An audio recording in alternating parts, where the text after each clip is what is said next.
Israel's air campaign on Iran's capital appeared to broaden on the fourth day of an intensifying conflict. Earlier, the Israeli military called for the some 330,000 residents of a neighborhood in the city center to evacuate.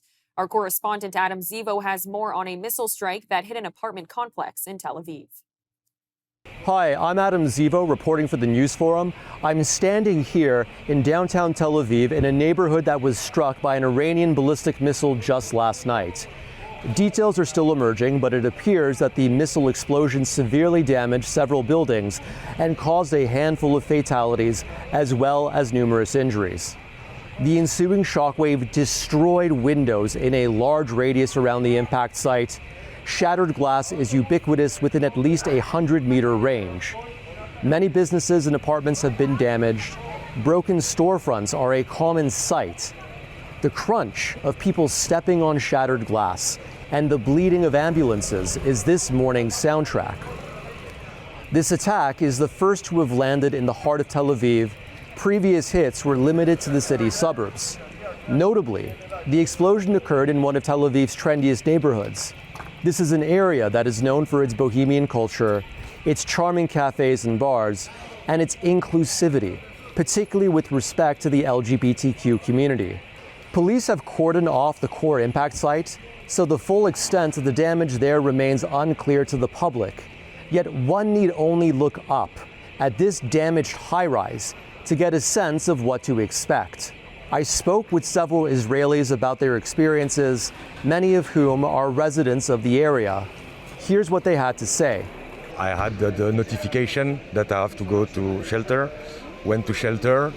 I don't have like a protected room in my house, so I'm going to the next building on the underground. And as I was closing the door of the miklat, we felt like a big shockwave, and I almost fell. And I knew it was like close, but when we went out 10 minutes after, there was like the building there, like there's a parking lot here, and it exploded here and on like, don't really know if it's on the parking lot on all the buildings, but there's like 3 buildings that are like, still standing, but like everything is like raised, maybe like 300 meters, 400 meters round. Everything, all the windows are broken, and in my house I only have 2 windows broken and a bit of the ceiling that fell, only because like when you see what happened in like 300 meters away, it's quite crazy. I felt because I wasn't really in the shelter, I was in the stairway, so I really felt the shockwave, like a big, like a really big, really big. It wasn't like boom, it was more like something flat, like a really big flat noise. We went in the shelter and then we had this boom that I never heard before, like everything was shaking, everything exploded. And then this guy came outside, said like the building is like falling apart, that we have to go out. My apartment is collapsed because of like it blown all the glass and all the furniture is not collapsed, but like everything is there on the floor. I mean, now I cannot go back in the building. First of all, you run to like everybody, you run to your loved ones, you run to the place you know, and you want to make sure that it's okay, that nothing is damaged. And even if something is damaged, it's only property. Our shelters are protecting us, so that's first and foremost, that's what matters. You know, it gives you some sense of priorities in life. It's shocking, but we trust our army, we trust our resilience. They can never get us, never ever. We're used to it. Everyone in here has a service background.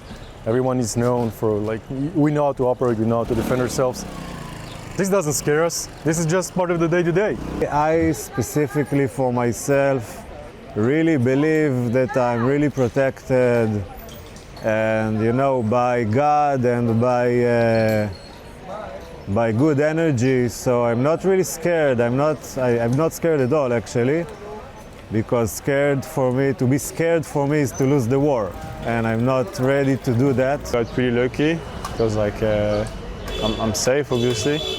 It's more like for the other people, I don't know, like it's just 50 meters from me. They are, I don't know too many dead. I don't know what's happening. It's more confusion because of I don't know who's dead. You see, this place, Tel Aviv, is known for a reason to be one of the most accepting and nice cities to live in the world. This is the price we have to pay to live here. As the war escalates, the damage within and around Tel Aviv will only accumulate.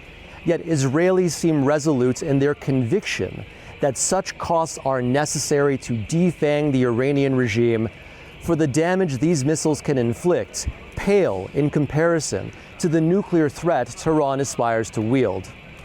Once again, I'm Zivo, reporting from Tel Aviv for the News Forum. Thanks for watching.